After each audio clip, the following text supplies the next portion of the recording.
My name is Julia Romagnoli, and I'm a production systems specialist with John Deere. So going back a little bit of a ways, I grew up in the Niagara Peninsula and started really with agriculture by being involved with the 4-H Dairy Club and have since been involved with that. I'm currently a 4-H leader of that club today. I went to the University of Guelph and did a Bachelor's of Science in Agriculture degree with a major in animal science. And I'm really proud to be a part of the U of G, and I'm still involved today as a board member of the Ontario Agricultural College Alumni Association, and just took on a role to be chair of the College Royal past presidents as well. I've had a few roles at John Deere since I started. So I started as soon as I graduated from the University of Guelph and took an internship on, was a full-time marketing rep working on different projects. I had a chance to go to Calgary and cover Alberta and British Columbia as a solution specialist, so really focused on precision ag. And today I'm responsible for Eastern Canada's hay and forage production system. So really what I do is I work with our dealers and our customers to help relate our technology, agronomy, and equipment solutions to the dairy and livestock segment. Yeah, this is a great question. So the main challenges that are faced by the dairy and livestock sector, I would say, are really making the most of inputs. So costly inputs, especially like fuel, fertilizer, feed concentrates, and additives. Also, closing that nutrient cycle. And we're going to talk a little bit about that today, both for feed and manure. And the last one would be maintaining a skilled workforce. Yeah, so at John Deere, we really innovate on behalf of our customers. So our customers' operations and applications really give us feedback that helps to drive our product portfolio innovation. And this is a really exciting part of my role. So I get to work with the latest and greatest and really relay that feedback that customers have back to our platforms as we continue to make changes and updates to equipment. And this really helps our customers overall. We want them to be able to do jobs more precisely and productively. So these advanced technologies really help us make these better decisions based on data. And something I've always been drawn to with John Deere is the fact that they've been around for 180 years, and innovation has always been one of those core pillars of the company. I like this question about getting researchers' results into practice because to me, it helps really tie in the applicability of their research. And a big part of this I see is partnering with producers on trials that they can do really locally, right, on their farm, on their specific operation to help really see how that fits into their operation. And then it's really practical, right? We're not just doing research in an incubator. We're actually out on an operation and working with the farmer hand in hand. Yeah, so barriers for implementing new innovations. I would say, whether we're talking about a cellular device or farm equipment, ag equipment, everything follows that technology adoption life cycle. And there's only going to be so many early adopters that jump on new innovations. So I think that being said, it's so critical for us at John Deere that our innovations really remain rooted in those customers' needs so that we can continue to provide them with value and we can continue to drive more early adopters. Further challenges that will be barriers to innovation, I think about our current environment and the rising costs of inputs.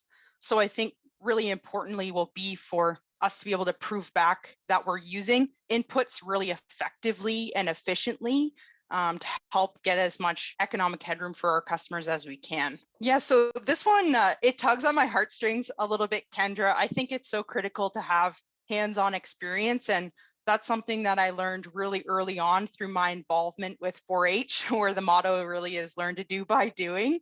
And when I was at the University of Guelph during my time there, I had the opportunity to help organize College Royal. And this opportunity that's on the U of G campus is a great opportunity to get hands-on experience, especially with livestock, both through judging and showing different animals like beef, dairy, sheep, and equine. There's also really great OAC clubs like the Soil and Crop Club or even the Dairy Science Club. And these give a great tie-in to the industry and opportunities to tour different operations, see how they're innovating and really what they're implementing on their farm. So all really great opportunities that exist right on campus for early career researchers. So one of the products that I get to work with every day is called a Harvest Lab 3000. And this is one sensor that has three really distinct applications.